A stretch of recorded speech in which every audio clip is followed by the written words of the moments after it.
I'm going to start with my favorite quote. My favorite quote by Eminem is this one right here that you can see. If you had one shot, one opportunity to seize everything you ever wanted in one moment, would you capture it or would you just let it slip? This is what we're here for today. If you know anything about me, I am high energy. I'm going to drop a lot of content in front of you guys today, and hopefully you're going to walk out of here understanding that we are in a moment. We are in that moment. And the thing about this quote that haunts me is I've been in real estate for 26 years. My first year in the business, I did 80 transactions on my own. And one of the things I look back at is I go, how many of those houses, if I would have bought them instead of selling them to my clients, would it be worth? I mean, I sit back and I literally live on this quote. How many people look back because we don't see opportunities until they're done? Only a very few percentage of people will see an opportunity when you're in it, especially the more difficult the situation that you're in is, the harder it's going to be to see that opportunity. So one of the things that I'm going to try to do today is I'm going to try to get you guys to really embody what I think is the best opportunity in the real estate market currently.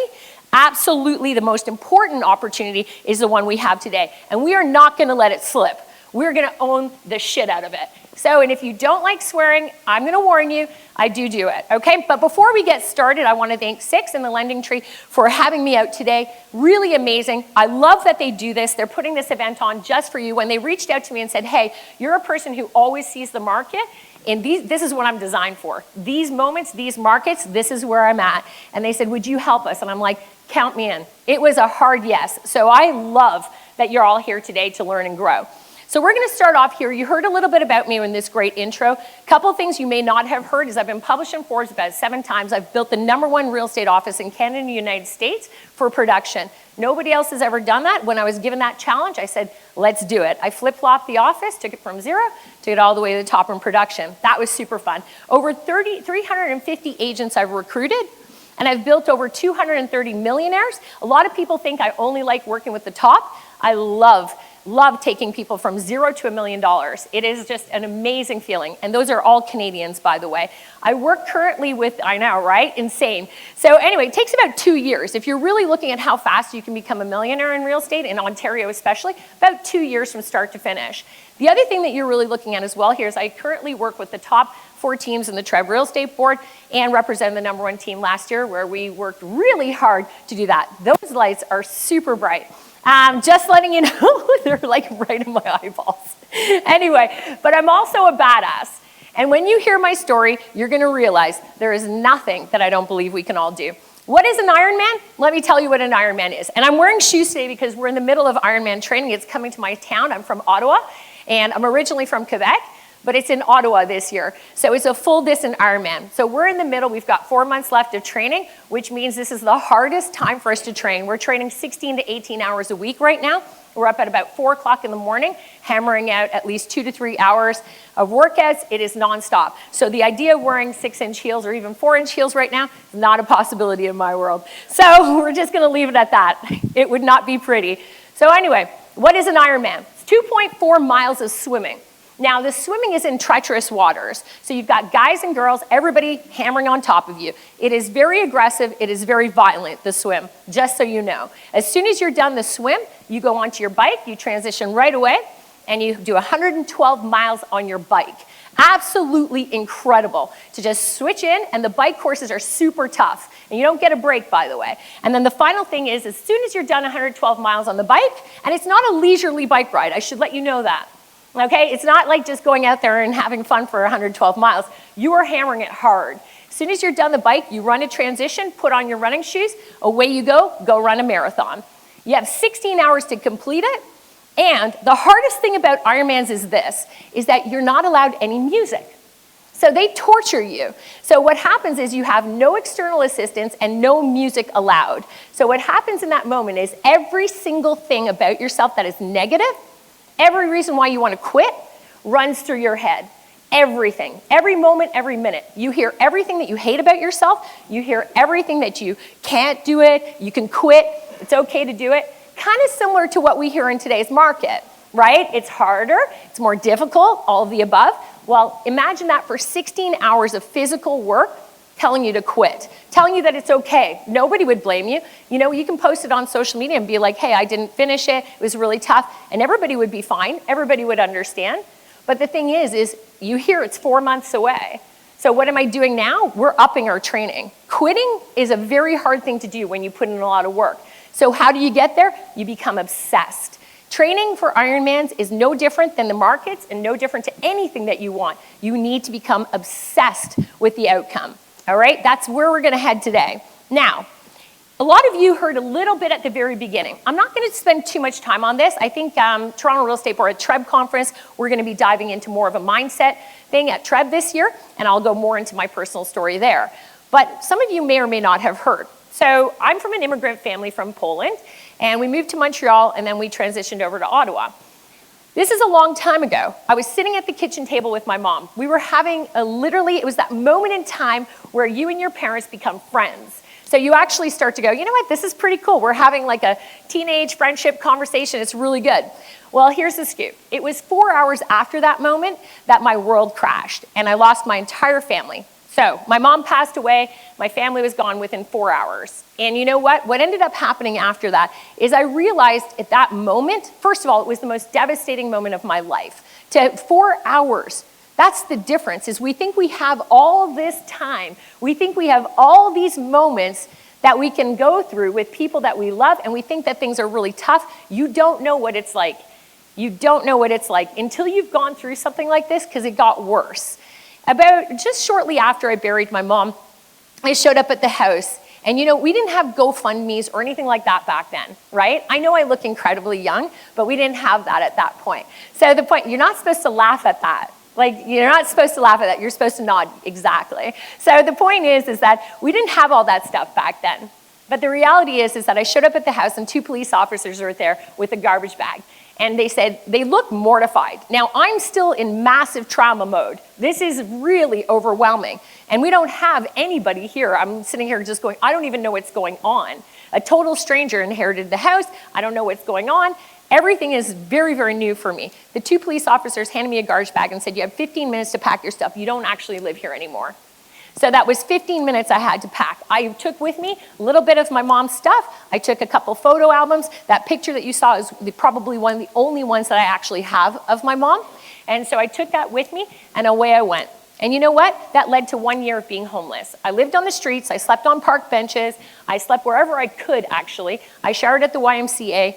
That is my life story. That is a moment in time that I look back at, and I think, if you don't realize when you have no house and you have no family, you have nothing. You have absolutely nothing. So whatever you're going through now, I know there's a room full of people going through a personal journey right now. I want you to realize that you have a lot more than you think you have.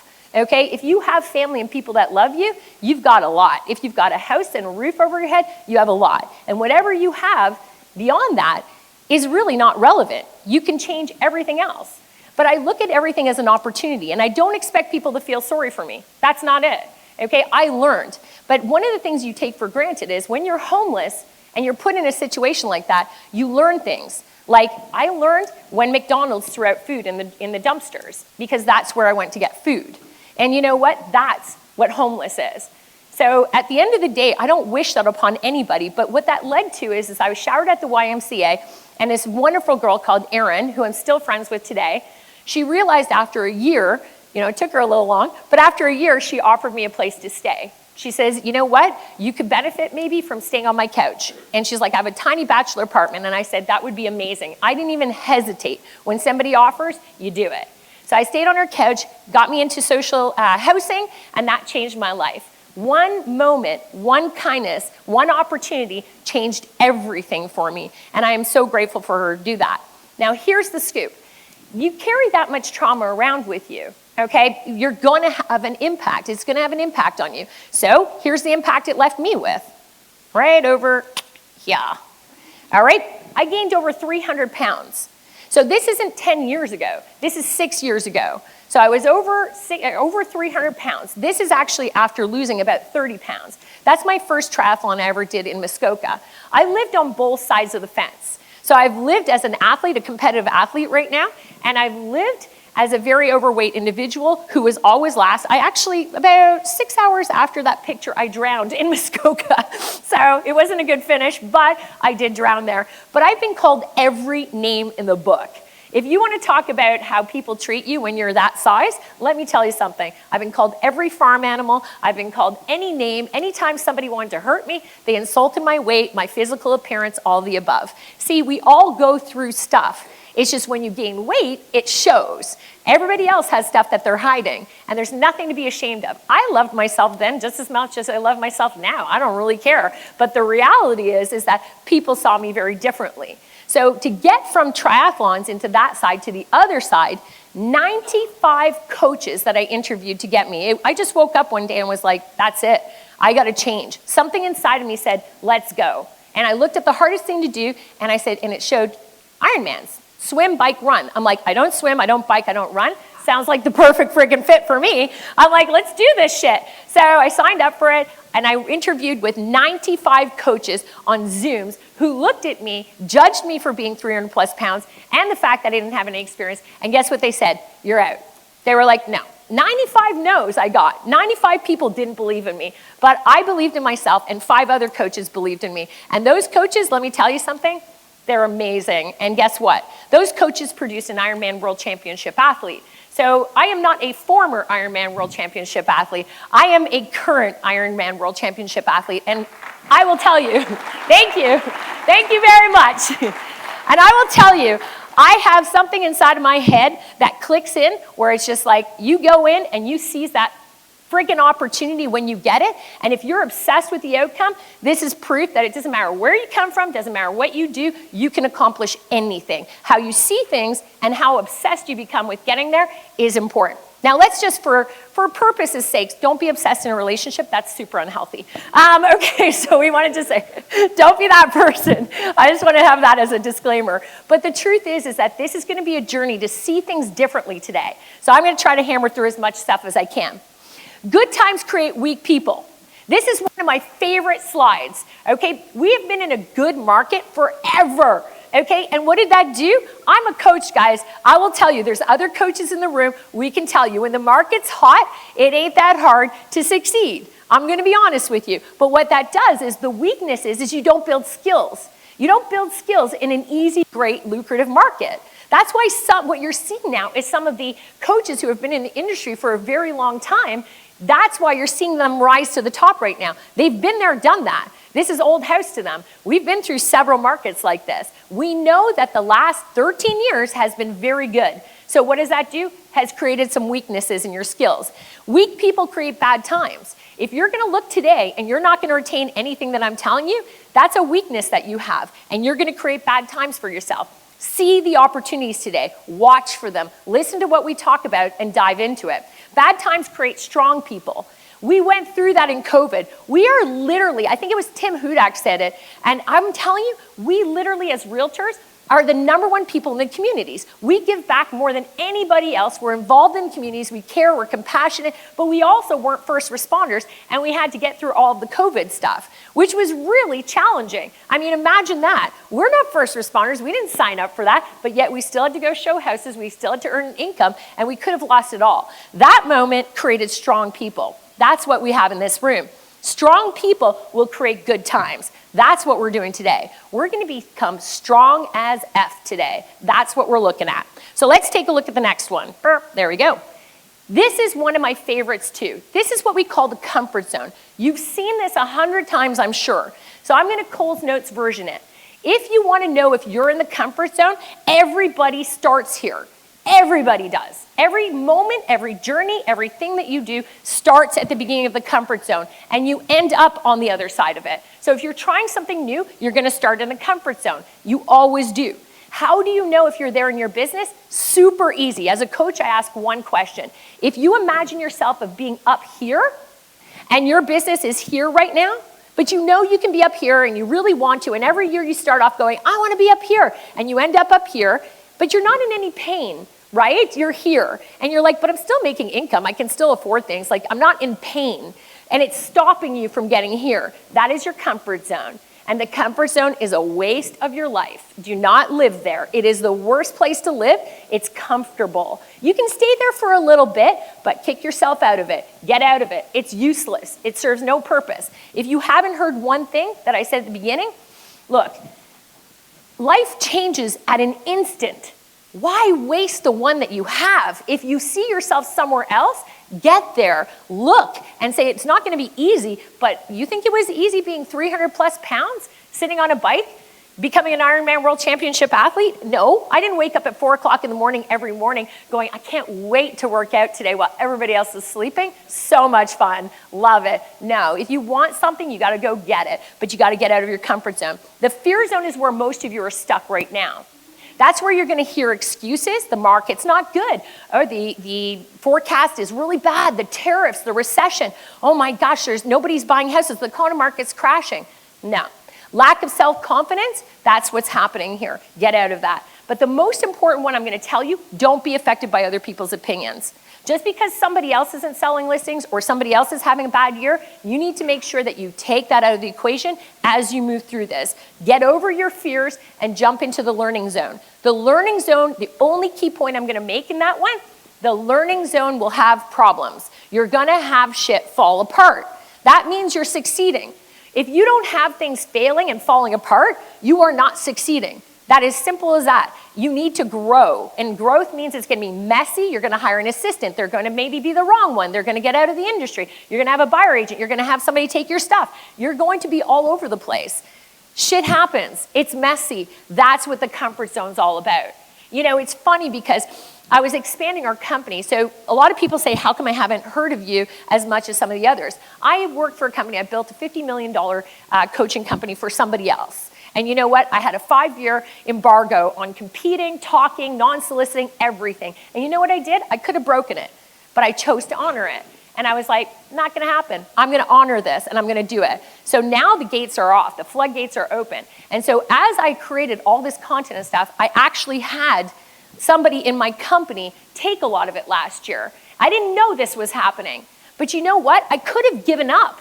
I could have literally crumbled. That was my life's work that I had, but I didn't. Because I knew that if you want to grow, you're going to go through shit, and you're going to get to the next level, and you're going to not let anything stand in your way. That's part of the learning zone. I learned. It was my fault. I didn't do a good job with references. I did a terrible job with references, if you want to know the truth. So guess what? I learned, but that doesn't mean I U-turn. So you might have listings, you might lose them, you might be pricing things incorrectly. Who knows? But don't stop. That's your learning zone. Get through it. Challenges versus opportunities. There's 2 things that you want to really look at when we're talking today. You are either going to have a scarcity mindset or an opportunity mindset, sometimes referred to as abundance. Live in abundance, live in opportunity. See everything you're hearing today, and every moment that you're in is an opportunity. If you see things as a lack of opportunity, you're missing what we talked about, that famous quote by Eminem at the front of this presentation. You're missing that. The opportunity of my family passing away when I was young, what's the opportunity in that, somebody might say? You know what the opportunity is? The opportunity is I learned what it's like to have nothing. And you know what? When you have nothing, you don't give up. Because when you have nothing, you have nothing to lose. There's only one way to go, and that's up. The other thing I learned, not one single person told me that I couldn't do anything. That's the advantage. I don't know. My parents were immigrants, right? So at the end of the day, it's very possible that they wouldn't have seen me where I am today. I would say it's very likely that they wouldn't have encouraged me to be who I am today because they didn't have that type of abundance thinking. So the truth is nobody told me that I couldn't do anything. The other opportunity is that I was exposed to some of the most beautiful people for a short period of time. Did I want them longer? Absolutely. Did I get them longer? Not a chance. But their influence was huge because of who I am today. So see the opportunities. The opportunity of being 300 pounds, what was that opportunity? The opportunity was that at 300 pounds, I was training for Ironmans on bikes. And you know what that did? It created, nobody saw the opportunity in the moment, which is the hardest thing about where we are right now, is you might not be able to see it. When I was 300 plus pounds training for Ironmans on bikes and stuff, you have to remember, I built machines as legs. These legs were carrying 300 plus pounds on the bike, and then as the weight came off, the muscles were like, sweet, let's go faster, we can handle this. So the muscles kept going. So what ended up happening? I'm a world championship cyclist. I'm one of the fastest cyclists in the entire country. I can go 27 miles per hour on the flat and fast. I go over 56 miles per hour on the down. And you know why? Because I was 300 plus pounds training. So yes, right? Thank you. Let's get it going. So that's the opportunity, right? Now, I'm going to ask a show of hands here. All right, we're going to get into some of the fun stuff that everybody loves me for, which is what is the opportunity of this market? So I'm going to get a show of hands, but the question is very important. Do you believe, if you believe that this market, that the consumers are suffering from a lack of confidence, and that is what's slowing shit down, is all the lack of confidence of all the stuff that's happening, raise your hands and let me know. So is it lack of confidence? Okay, then what do we think it is? Somebody tell me, what do you think is happening? If only 5 of you think this, what do you think it is? I'm going to go with her. I mean, I would pull her up on the stage right now if I could. But that is exactly it. She's like, hell no. She's like, don't make eye contact, no. No, but the point, that was the perfect answer, and I did not put her in the audience, okay? I'm telling you that right now. So she's 100% right. So what we heard, I was at a conference a few weeks ago, and I kept hearing, you know what? It's the confidence, it's the confidence. Take a look at this. The confidence right now, how you know, it's very similar. An educational market, so data-driven market versus a confidence market, has one key indicator that you have to look for. If it was a confidence issue in today's market, we would not have the listings that we have. You would never have that.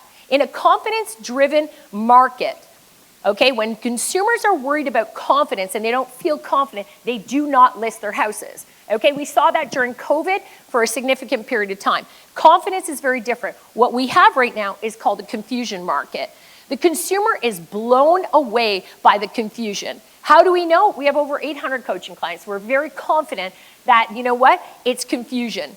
Confusion is ruining our market right now. So we are going to give you the data today and show you how we're going to use it, and we pulled it from some great resources, so hopefully you love that. But if you can work with today's consumer and stop giving opinions and give them data, we have the data to show that this historically is one of the best opportunities, especially in Ontario real estate.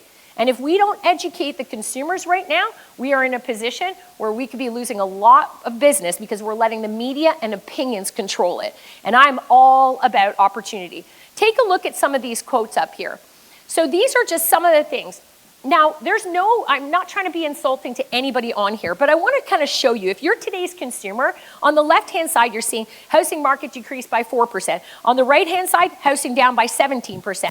Then you're looking at the middle 3, which is housing starts. Well, it looks like Montreal's got their shit together. Vancouver, definitely not, 48% down. But then you read the other headline, you're like, okay, Toronto is 68% down. So a consumer's reading all 3 of those, which were posted, by the way, within 24 hours of each other. And then you look at the 3 at the bottom, which was from CMHC, which, by the way, we do love CMHC, but they're not producing inaccurate stats.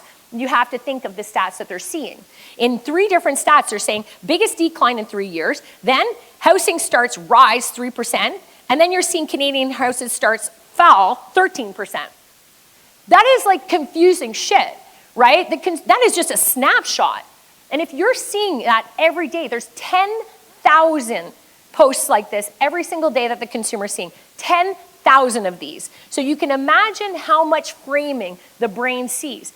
The confusion is real. They don't know. And if we don't help stand up, go ahead. Perfect. A housing start is when you have, okay, it's every city. So Canada has housing starts. You have to build a certain amount of houses for the population. We are currently significantly behind, especially in Ontario and BC. Construction, but it is also, a lot of people think it's permits. It's not. It's when the shovel hits the ground. So it's actually when it starts. A lot of people think housing starts are permits. Not the case. It's when the shovel hits the ground. Okay, so when you are declining significantly in housing starts, that is technically a very bad thing for us. We're very behind. But at the end of the day, it's going to mean that our market is strong. It means that the prices eventually are going to go up. You've got to watch that stuff. So the consumer is sitting there confused. Do I do something? Do I not? Again, opportunity. So let's take a look. Where's the opportunity? Guys, tariffs, recessions, all that stuff, I am so done with hearing that. I just want to get in and sell a shit ton of houses. But I need to help of everybody, which is why we're here, is to show you guys. The most ironic statistic, I'm a stat junkie. Everybody knows that about me. I don't gamble, but I love stats because they're real. Every single time we've had tariff wars or recessions, if you follow the pattern on the left-hand side, within 2 years, the prices go through the roof. Okay, it's 2 years from the start. And if you look, it is the craziest statistic that nobody's paying attention to. It's right there. And when I say it's right there, it's right on Korea's website. It's literally on Korea's website. The proof is right there. You've got the sales average price on the left-hand side. On the right-hand side is the forecasted sales activity. If you look at the charts, you should be showing this to your consumers. It should be in your presentations. Don't run out and show houses. Sit down and show them and say, guys, this is what we refer to as a window of opportunity. Right here. I can't sleep at night because I need to be buying properties. Why? Because I see what the forecast looks like.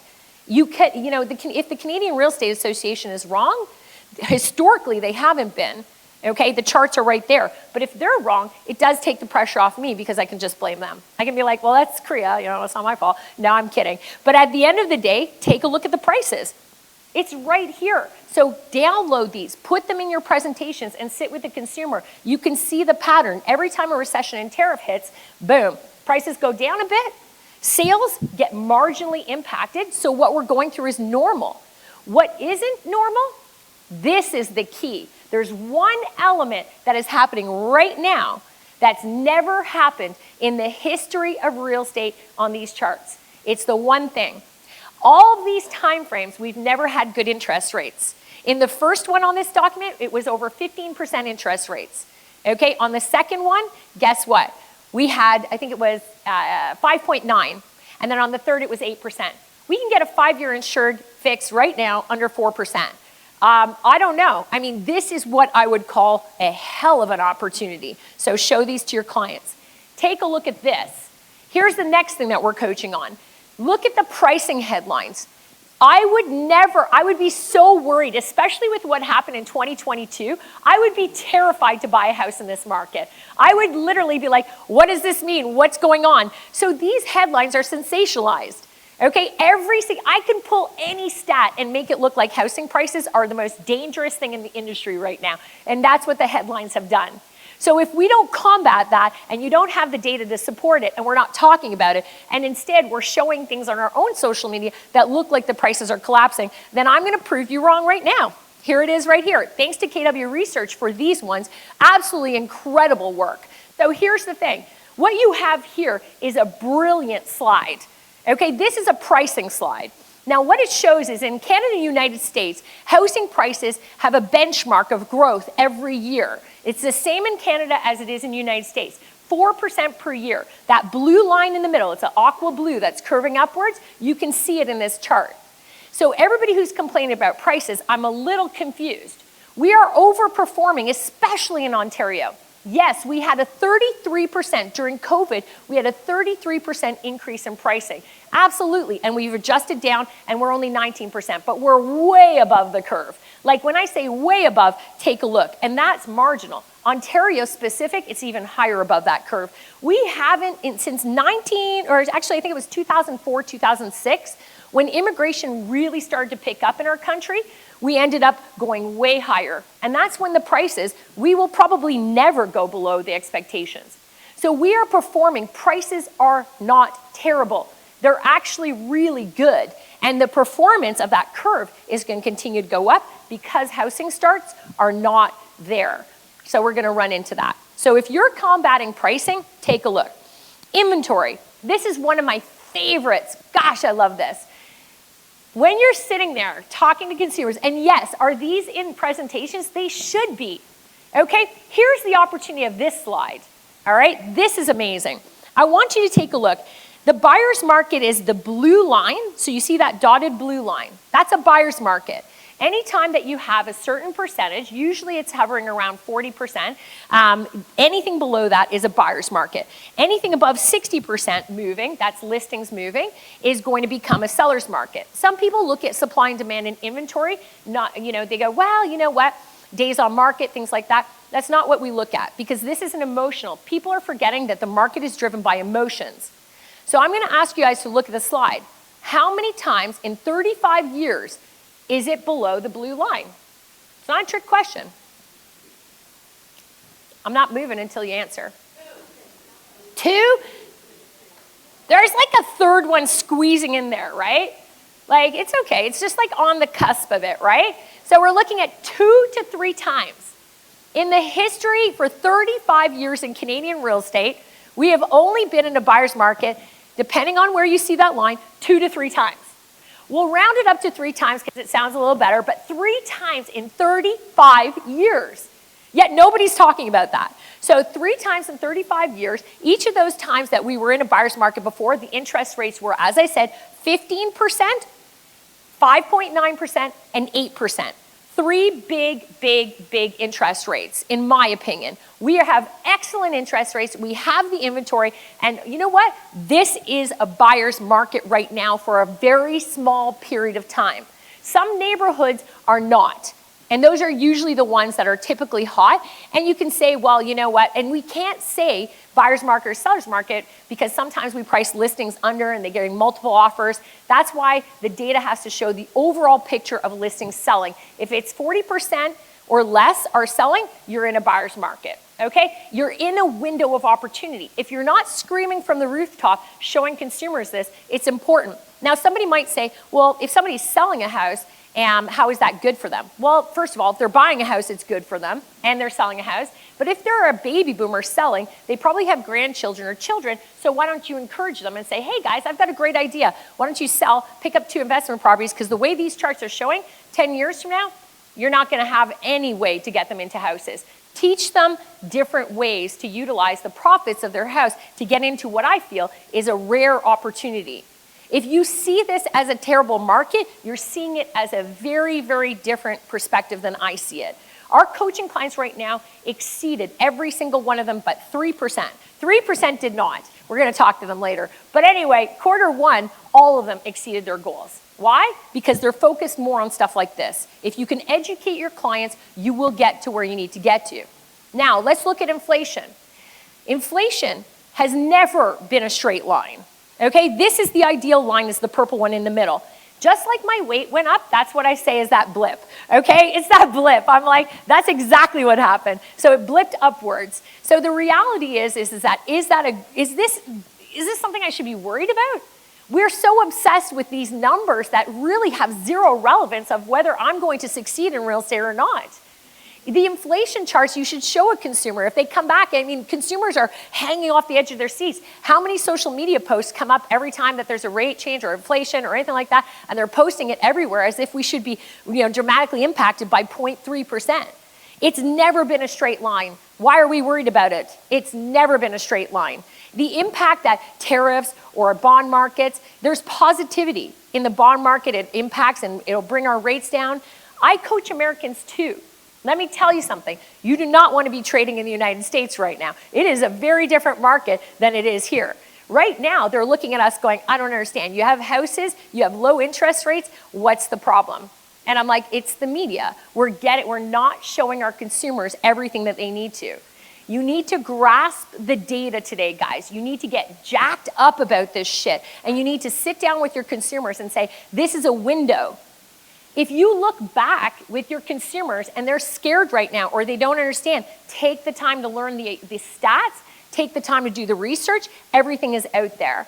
But if you sit down and you wait, they're going to be in a different market probably within 90 days. This window is so small, so grab onto it because it's super powerful.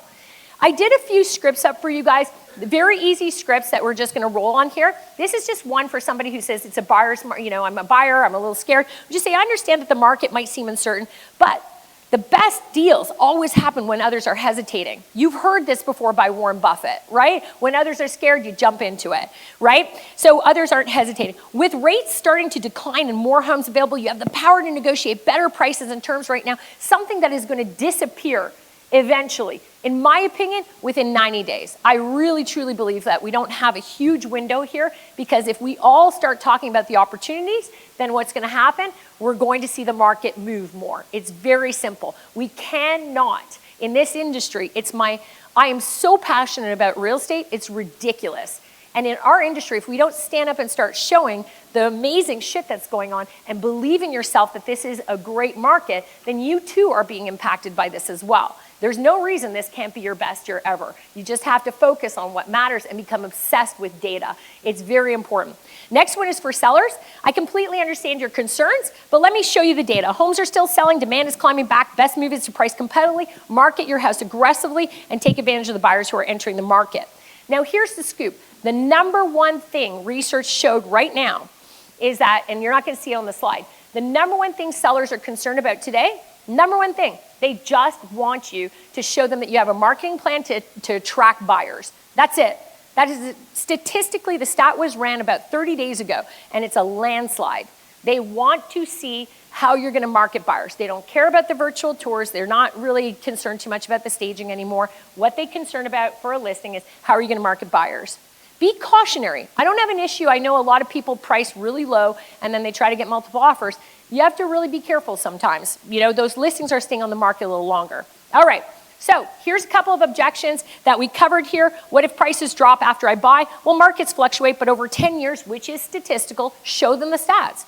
10 years, the appreciation, it's impossible, guys, to show within a 10-year window. Find me a stat that shows a house in Canada or Ontario went backwards. Not possible, not possible. I want to wait for lower rates. That is absolutely bananas. When somebody says they want lower rates, we always just say to them, we're very low right now. Show them the stats and explain to them every half point brings in 100,000 more qualified people to the market. Is that what you're waiting for? Because that's what's happening. Next one, I need top dollar for my home. Pricing correctly is important in this market, not an issue. And then the last one, will the market crash? Canada's real estate market is so secure with government and everybody else and all the special things that come into play to save our markets, which is, you've seen it in some of these slides. So Canada's real estate market is incredible. You know what? Why do you think, I'm a coach, why do you think all the coaches in the United States are coming to Canada now? Because our market's friggin' awesome. All of our realtors represent California. That's how small our market really is. But the reality is they're looking going, this is like the best place ever. This is like Christmas. So here's the thing. If you want to see opportunities, take a look. Here's where I think the best opportunities are. These are my favorite opportunities in the industry right now. First of all, there's less competition. I'm okay if people find this market too tough. See you later. Not for everybody. That's okay. I'm used to it. Don't have an issue with that. But less competition, go harder. Dive in harder, guys. Do it. More motivated buyers and sellers. Don't waste your time on the ones that cannot move forward. This is a window, but give them the data. Don't be emotional. Give them data and just talk to them and see about them moving forward. Next things, your listings are sticking around longer. Okay? Some of you are. Some aren't, some are. Okay? But the ones that are sticking around longer, don't you remember what it was like to sell a listing in 24 hours? You have no time to market it. You have no time to lead capture. Find a way to get 3 pieces of business from every listing. This is a gift. You have an opportunity with this one. Eventually, probably like I said, it's gonna happen very soon where the market's gonna start shifting around and then you're not gonna have this opportunity. Dive into it, okay? We can only have so many of those Barbie doll pictures or those toy Instagram pictures that we can do in a week, okay? I'm guilty, I did one too, don't worry about it. Expired, I had to, I had to get into it. Anyway, expired and terminate listings are gold. Now, we can't in Ontario go after expireds and terminated listings, not legally, okay? So I'm gonna watch that one. Rico's not coming after this girl.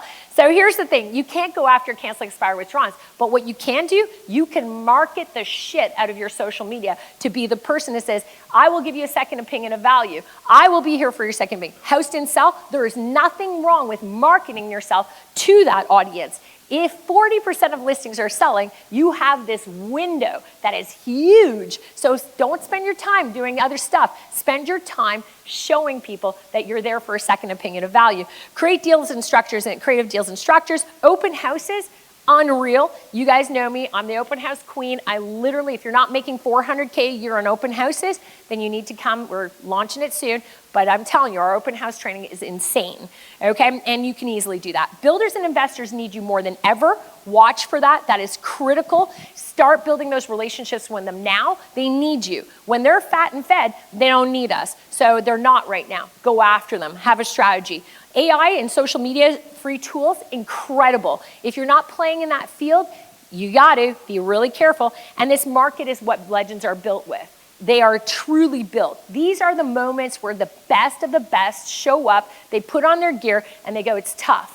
Like I said, it is freaking tough. Nobody's denying that. But get your shit together and fight this market and get into it and see the opportunity. As others fade out, you will rise. I can tell you as a coach with over 32,000 hours, billable hours, I will tell you right now, the most successful people in the industry are the ones who look when it's a challenging time in the market and they jump in and they eat the market share. They eat it, and they eat it like a Pac-Man game. They just go chomp, chomp, chomp, chomp, chomp, and they are quiet, and they are focused, and you don't even see. I look at the numbers every week. I'm obsessed with the producers in real estate, and you are not seeing them share anything. They're keeping it behind, and they're eating the market share. That's what you got to watch here. And you cannot get market share in a hot market.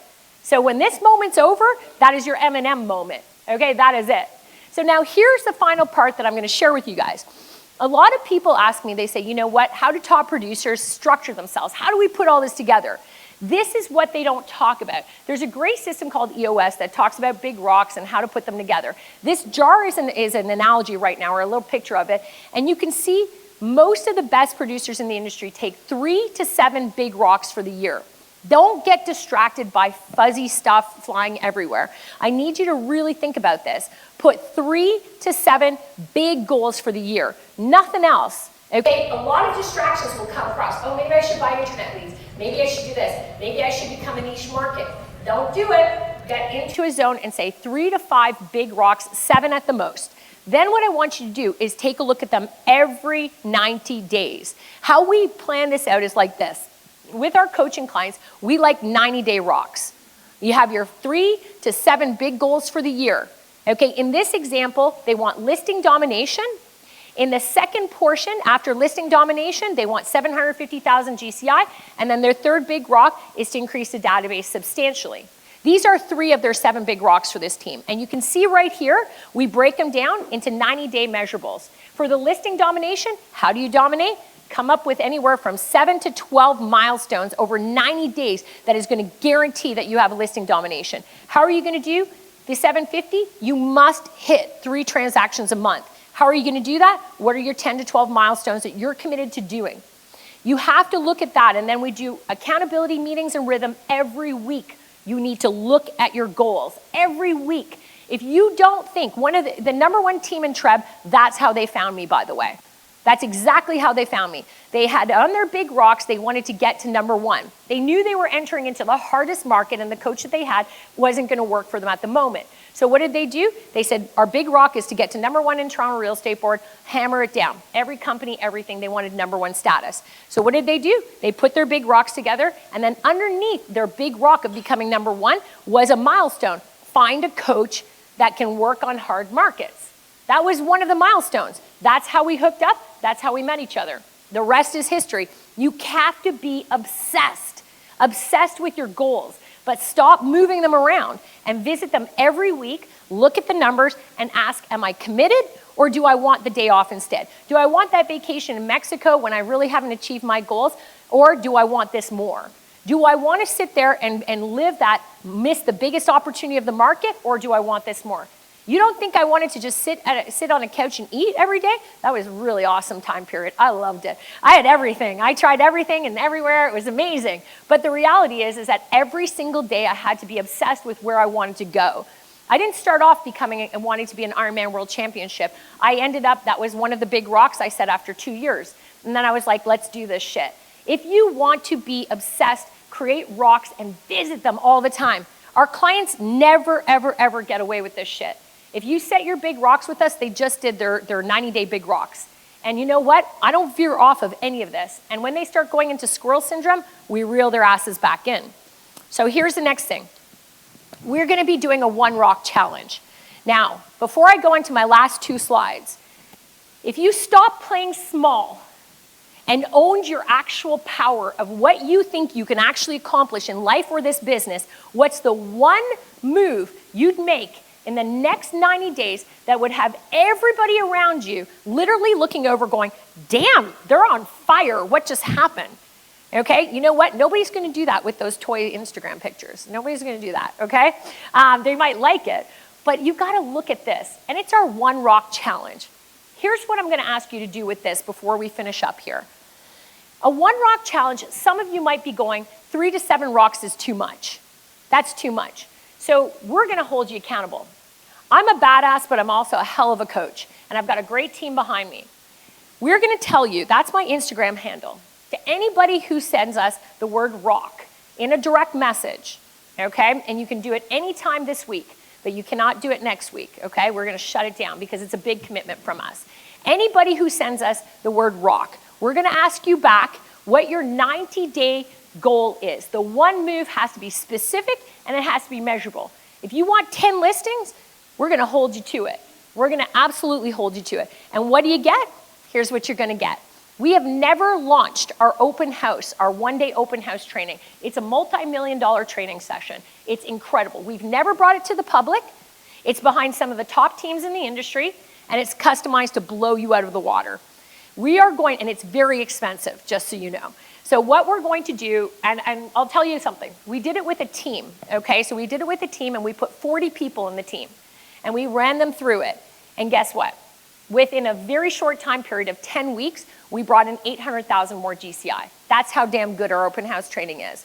So we're gonna bring that to anybody who accomplishes what they send me in 90 days, and we'll be checking accountability with you guys. You will get a free ticket to our session, and we're in 9 cities, okay? We haven't even announced this yet. So that's what we're gonna do here.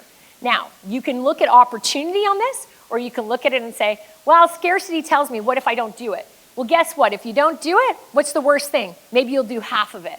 But we want you to try. Now, here's what I'm gonna finish with as we look at this. This is my obsession with my first Ironman. I talk about a lot of things, and I talk about overcoming adversity and everything. You're gonna see in this picture, my first Ironman was in Tulsa, Oklahoma. You can see, I think it's the top left picture. The top left picture, I'm in Tulsa, Oklahoma for the Ironman. You can see that I'm the bike on the far left with distance between 4 Tulsa, Oklahoma people, okay, 4 ladies. You can see I'm wearing a mask probably, and I'm covering my mouth because I thought I would get arrested if anybody actually saw back home this picture. It was a red state. So I did travel to Tulsa during COVID to do my Ironman. Why? I'm gonna show you what obsession looks like. You're gonna see in the picture, underneath the cycling, you can see a pool. That is a pool of a client of mine. You can see that there's no leaves on the tree. Okay? There is no, sorry, I heard something in the background. You can see that there's no leaves there. You can see that I'm in the pool. If there's no leaves in Ontario, that generally means it's freezing. Okay? I made them open their pool because the pools were shut down. So we had no access to swimming. There's proof right there. I could only do 15 minutes at a time. The picture of me right next to it, giving me a thumbs up, that is a pool under construction in an outdoor building. You can see the snow in the background of the pictures. That pool was so cold that if you see 2 pictures over, you see a picture of my neck. I ended up getting frostbite because I could only spend 7 to 8 minutes with 2 heart rate monitors, a medical team in there. 7 minutes in, 7 minutes out. 7 minutes in, 7 minutes out, because you have to swim. A full Ironman is no bullshit. It is serious. You can die. Many people die. I've lost many friends in them. So the training to get there was important. And remember, I went from 300 plus pounds to where I am. You can see me running in the freezing cold. You can see me down and below. You can see me at the Ironman place. Here's the thing, the crack of dawn, riding my bike.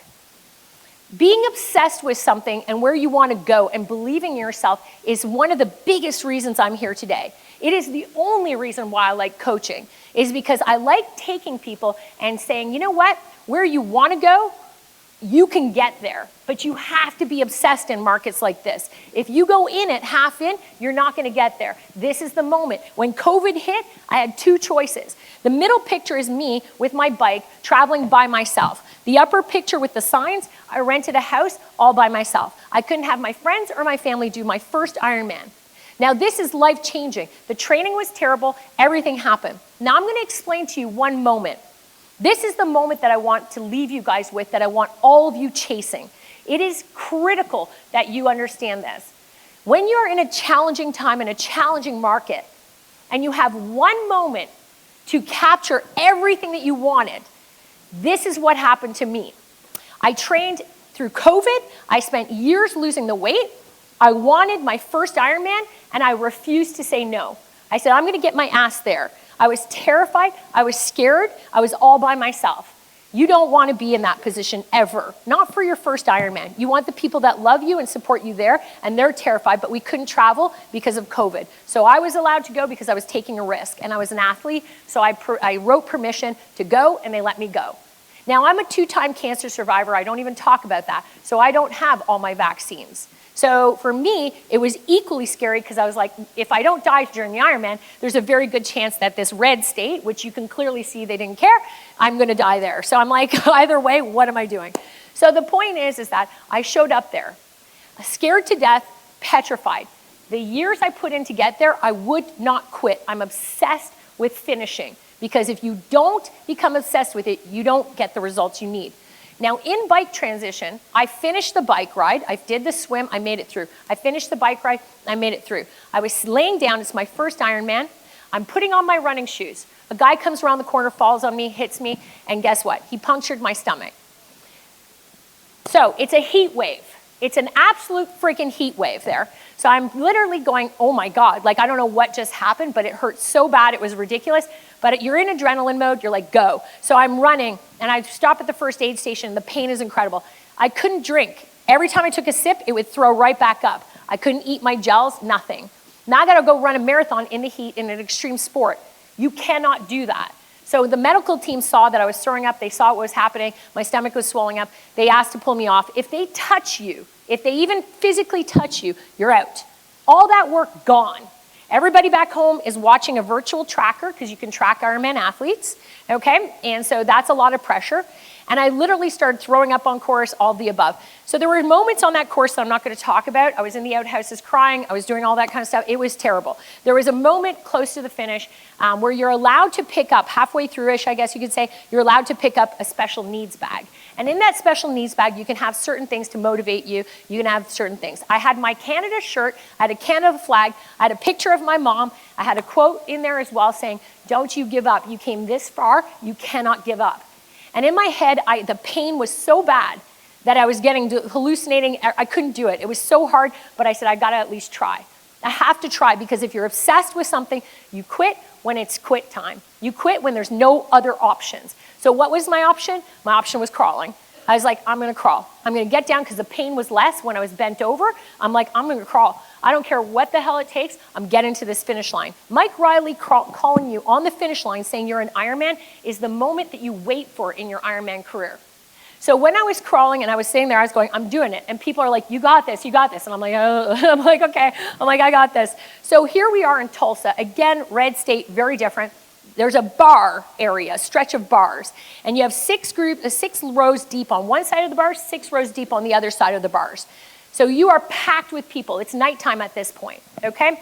And so I'm sitting there and I'm running through and I'm like, I can do this because I can hear them screaming. And I'm like, I can do this. I've got about 1 mile to go. So the line goes all the way down to the finish line, to the grandstands and the red carpet. Apparently, this is incredible.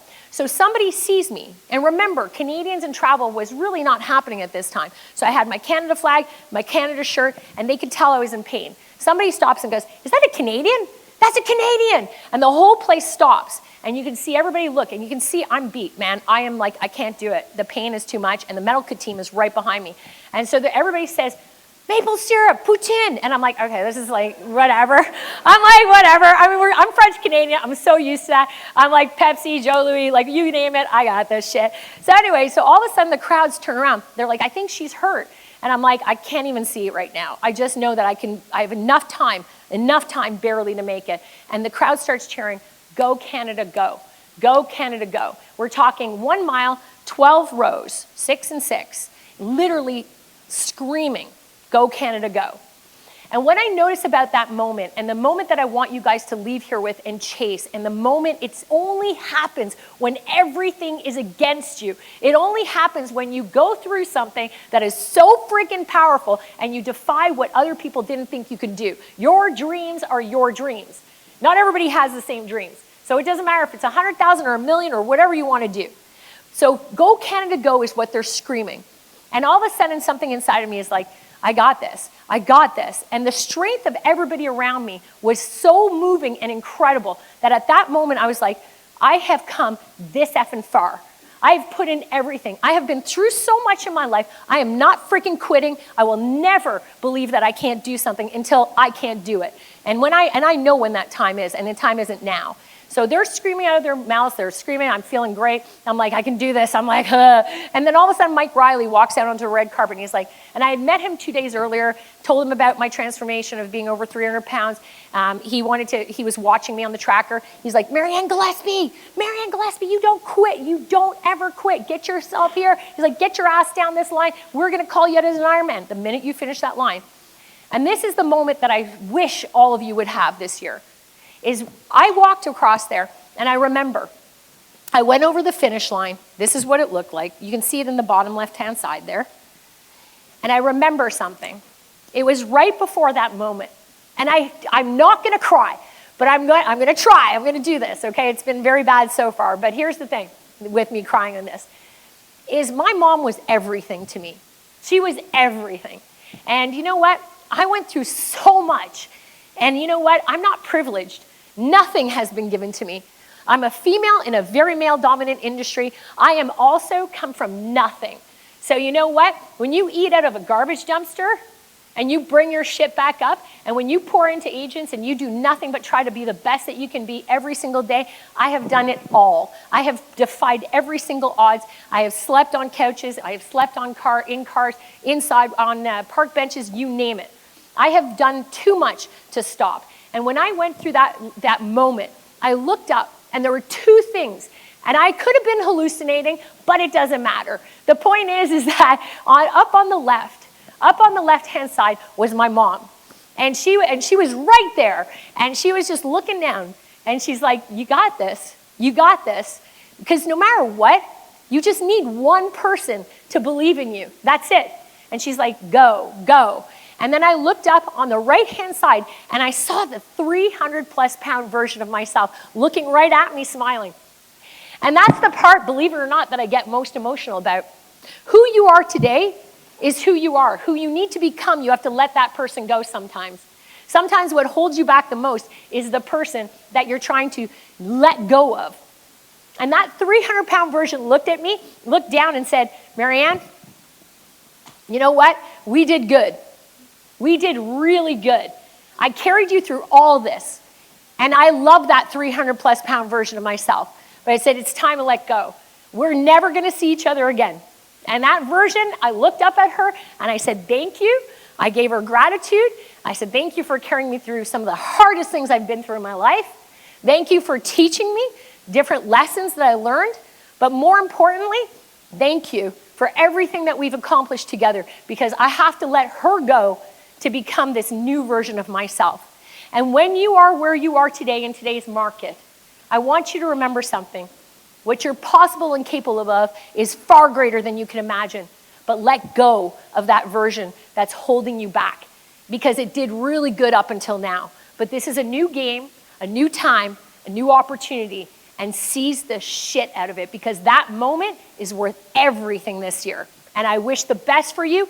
Keep me posted, and thank you for having me today.